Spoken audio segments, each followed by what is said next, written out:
The reservation was not under her name. It was not under any name.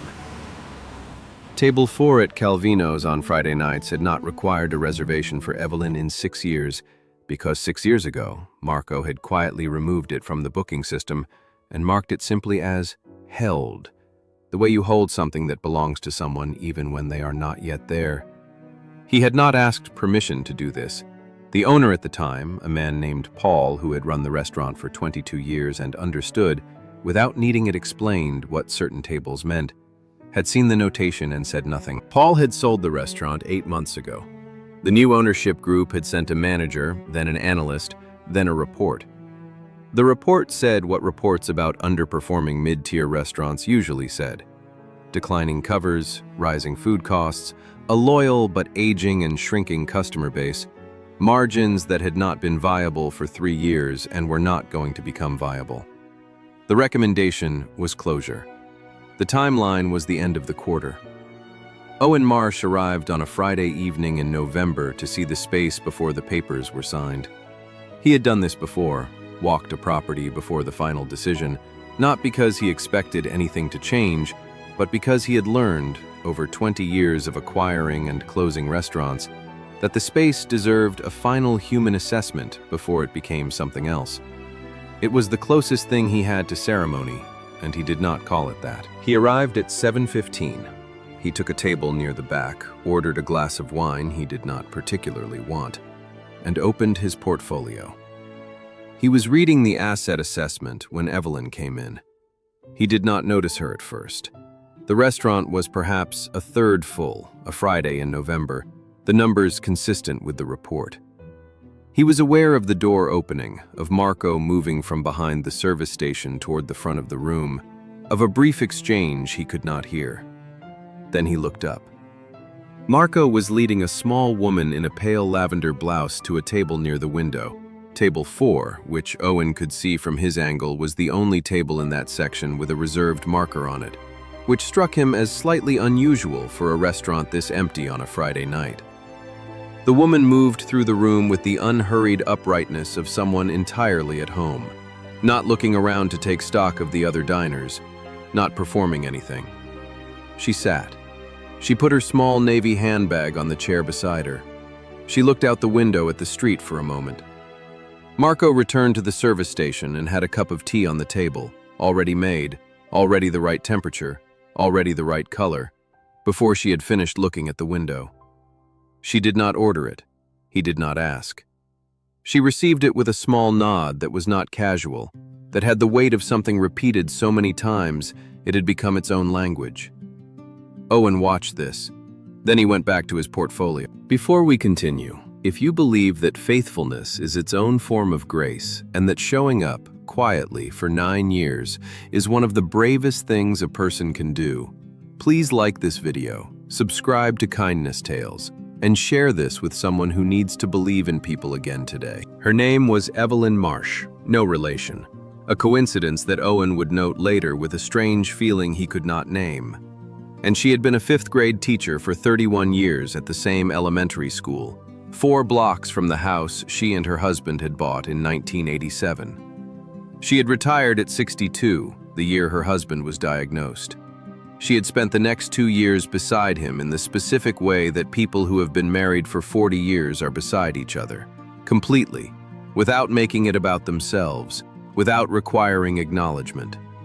When he died on a Tuesday morning in October, she had arranged everything that needed arranging, received everyone who came, said what needed to be said, and on the following Friday evening had put on her lavender blouse and walked 11 minutes to Calvino's because it was the restaurant they had come to on their first date 31 years earlier, and she did not know where else to go, and she could not be in the house. She had not planned to come back the following Friday. She had come back the following Friday. She had not planned to make it a tradition. It had become a tradition. 9 years.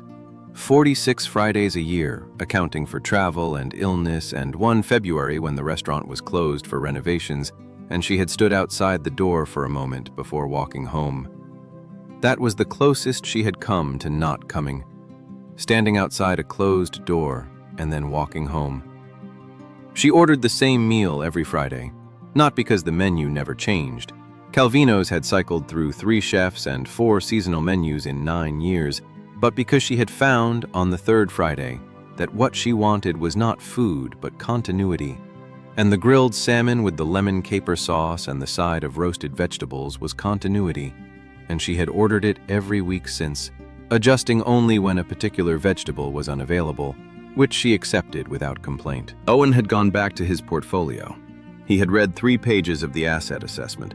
He had looked up twice, once when a couple near the front laughed at something, once when Marco dropped a spoon and caught it before it hit the ground, which Owen noted was the kind of floor-level competence that showed up in staff reviews as unremarkable, and was, in his experience, the difference between a kitchen that ran and one that didn't. The 3rd time he looked up was when Marco brought Evelyn her food. He watched it happen not because it was unusual, but because his eyes had found the table again and stayed there. Marco set the plate down with a care that was not performed, the specific care of someone who has learned that this meal, at this table, on this evening, matters and does not need to be told why. He said something to Evelyn.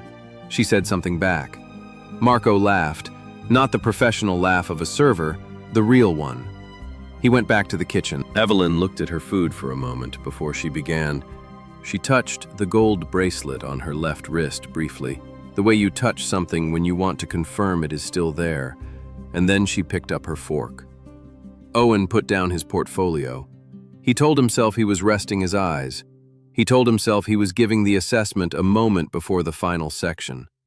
He watched Evelyn eat her dinner at table 4, alone, by the window, on a Friday night in November, with the particular quality of presence that he had not been able to name since he arrived, and was now trying harder to name because it was doing something to the room that he could not put in a report. It was not sadness. That was the first thing he had assumed. A woman alone, a reserved table, a ritual that had the shape of grief. But it was not sadness. It was something more complex and less convenient. It was the presence of someone who had decided, in the face of a loss that would have justified retreat, to keep showing up, to keep sitting at the table, to keep ordering the salmon, to keep touching the bracelet and picking up the fork and being here, in this room, among other people, on Friday evenings, for 9 years. He thought about what that cost, not in money, in the other currency, the one that didn't appear in asset assessments, the one that the report on his portfolio had no column for. He thought about the other tables in the room, a couple on a date near the front, leaning toward each other with the body language of people who are still learning each other. A family of 4 in the middle, 2 parents, 2 children, the small managed chaos of a family dinner. An older man at the bar, nursing something amber, watching a game on the muted television above the bottles. Ordinary Friday evening.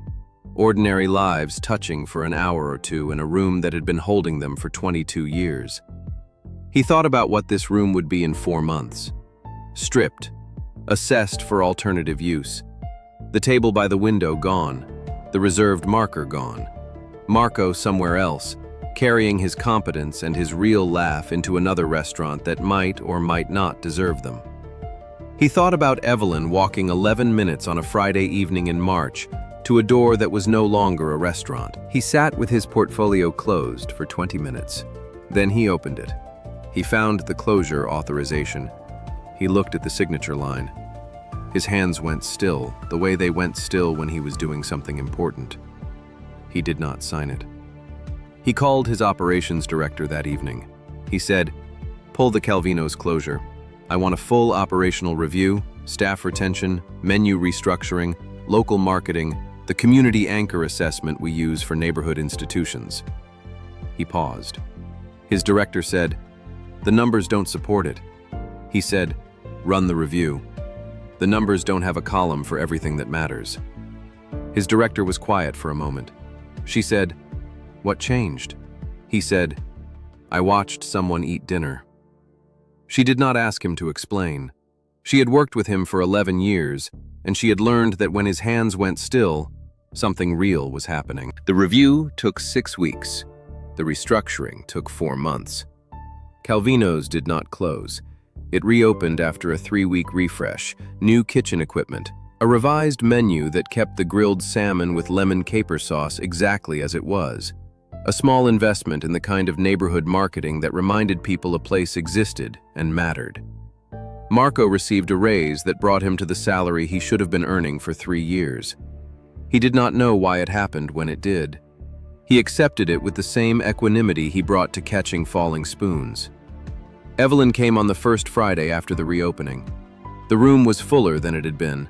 There were small changes, the lighting slightly warmer, the tables slightly more spaced, a framed photograph of regular guests on the wall near the entrance that had been there before but cleaned and rehung with better lighting. Her photograph was in it. She looked at it when she came in. She did not know why it had been rehung. She went to table 4. Marco had her tea ready. She put her handbag on the chair beside her. She looked out the window at the street. She touched the bracelet. She ordered the salmon. Owen came back to Calvino's on a Friday evening in March, 4 months after the restructuring. He did not tell anyone he was coming. He took the same table at the back, ordered a glass of wine, and opened his portfolio. A different portfolio, a different assessment, a different set of numbers for a different property. At 7:32, Evelyn came in. Marco had her tea ready. Owen watched her sit at table 4 and look out the window at the street and touch the bracelet on her left wrist.